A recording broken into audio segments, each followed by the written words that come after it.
जी हाँ साथियों, आप सब कैसे हैं। दोस्तों मैं उम्मीद करता हूं कि आप सब अच्छे होंगे, स्वस्थ होंगे, मस्त होंगे और अपने एग्ज़ाम की तैयारी बहुत ही बेहतरीन अंदाज में कर रहे होंगे। और अभी आप यदि एग्ज़ाम दे चुके हैं, ठीक है, एसएससी एमटीएस का, तो प्लीज़ ज़रूर मिला लीजिएगा, क्योंकि 1 अक्टूबर का ये मैं लेकर के आया हूँ जीके और जीएस का। और जो भी भाई बंधु अभी एग्ज़ाम देने वाले हैं उनके पास एकदम वीडियो को शेयर करते रहिएगा। ओके, आइए देखिए सवाल कैसा कैसा पूछा है। सवाल है ऑल शिफ्ट यानी कि तीनों शिफ्ट का, ठीक है। दिया है कि किस पंचवर्षीय योजना की वृद्धि दर सब अपने लक्ष्य से अधिक थी। तो इसका आंसर हो जाएगा पहली पंचवर्षीय योजना। क्या हो जाएगा? पहली पंचवर्षीय योजना। सवाल है कि सितारा देवी किस नृत्य से संबंधित हैं। तो सितारा देवी हो जाएंगी कथक से। ताजमहल का निर्माण किसने करवाया था? एकदम लॉलीपॉप सवाल। तो ये हो जाएगा शाहजहां। किसकी याद में? अपनी बेगम के याद में, ठीक है। कौन सा यहाँ पर गोवा का लोक नृत्य है? कौन सा गोवा का लोक नृत्य है? तो ये हो जाएगा दोस्तों फुगड़ी।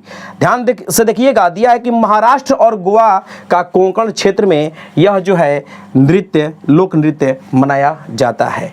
उसके बाद सवाल है, देखिए कि सौरभ गांगुली ने किस मैच में अपनी टी शर्ट को उतार दी थी। तो यह है दोस्तों 13 जुलाई 2002 में लॉर्ड्स के मैदान में इंग्लैंड से जीतने के बाद ये जो सीरीज थी, उस सीरीज का नाम था नेट वेस्ट फाइनल। जो सीरीज थी उसमें जब भारत ने जीता था और इंग्लैंड का उसमें हार हुआ था, तो उस खुशी में सौरभ गांगुली ने क्या किया था? अपने टी शर्ट को खोल करके पूरा उछाल दिया था।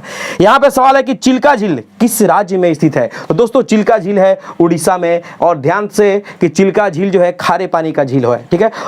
यहाँ पर सवाल है कि SHG का फुल फॉर्म क्या होता है। तो S का मतलब सेल्फ, H का मतलब हेल्प और G का मतलब ग्रुप, ठीक है। आते हैं और सवाल लेकर।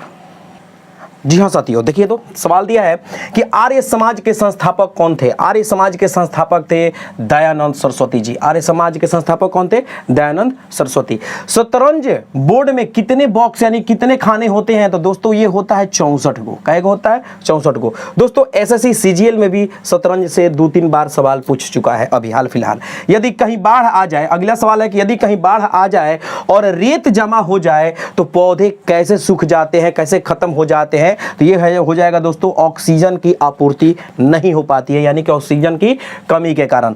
फिर यहाँ पर दिया है सवाल कि ब्राह्मी लिपि को सबसे पहले किसने पढ़ा था। तो ये पढ़ने वाले थे जेम्स प्रिंसेप ने। कौन पढ़ा था? James Prinsep. यहाँ पर सवाल है कि लाल बक्स की उपाधि किस शासक को दी गई थी। लाल बक्स की उपाधि किस शासक को दी गई थी? तो ये है कुतुबुद्दीन ऐबक को, ठीक है। ये देखिए एकदम करंट अफेयर्स कि 2024 में किसने सर्वश्रेष्ठ मुख्य अभिनेत्री का ऑस्कर अवार्ड जीता है। तो ये जीता है कौन भाई? तो एम्मा स्टोन ने। कौन? Emma stone. और यहाँ पर देखिए सवाल है कि भारत के अटॉर्नी जनरल से कौन सा अनुच्छेद संबंधित है। तो भारत के अटॉर्नी जनरल से अनुच्छेद 76। आते हैं और सवाल लेकर।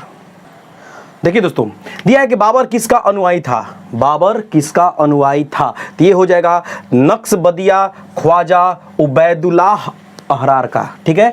नक्शबदिया ख्वाजा उबैदुल्लाह अहरार का ये क्या था? अनुयायी था। राजन और साजन, ध्यान से, राजन और साजन मिश्रा किस घराने से संबंधित है। घराना भी दोस्तों बहुत ज्यादा पूछ रहा है, एसएससी सीजीएल में भी घराने से सवाल पूछे हैं। तो ये है बनारस घराना। कौन सा? बनारस घराना। रेलवे ब्रॉड गेज की लंबाई क्या होती है। तो रेलवे ब्रॉड गेज की लंबाई होती है 12.8 मीटर। दिया है कि वित्तीय वर्ष कब शुरू और कब समाप्त होता है। तो इसकी शुरुआत होती है 1 अप्रैल और इसका अंत होता है 31 मार्च, यानी कि पूरा एक साल घूम जाता है। अगला सवाल है कि हॉर्नबिल उत्सव किस राज्य में मनाया जाता है। तो दोस्तों ये मनाया जाता है भारत के नागालैंड राज्य में, जो कि 1 से 10 दिसंबर के बीच मनाया जाता है। ये भारत के पूर्वी राज्य है, ठीक है। यहाँ पर सवाल है कि कंवल बाघ अभयारण्य, ठीक है, कंवल बाघ अभयारण्य किस राज्य में स्थित है। तो ये स्थित है तेलंगाना राज्य के मनचेरियल जिला में। तेलंगाना राज्य के मनचेरियल जिला में ये स्थित है। दोस्तों इसको भारत सरकार ने 2012 ईस्वी में वन्य जीव अभयारण्य से कंवल बाघ अभयारण्य नाम दिया था 2012 में। कब? लिख लीजिएगा 2012 में। अगला सवाल है, लास्ट सवाल है कि प्रारंभिक वैदिक काल में आर्यों का महत्वपूर्ण देवता किसे माना जाता था? तो ये माना जाता था इंद्र को, इंद्र देवता को माना जाता था। और ध्यान रहे कि इंद्र को ऋग्वेद में पुरंदर के नाम से भी जाना जाता है। तो दोस्तों वीडियो कैसी लगी? उम्मीद करते हैं कि अच्छी लगी होगी। यदि अच्छी लगी है तो प्लीज कहां भाग रहे हैं, भागिए मत।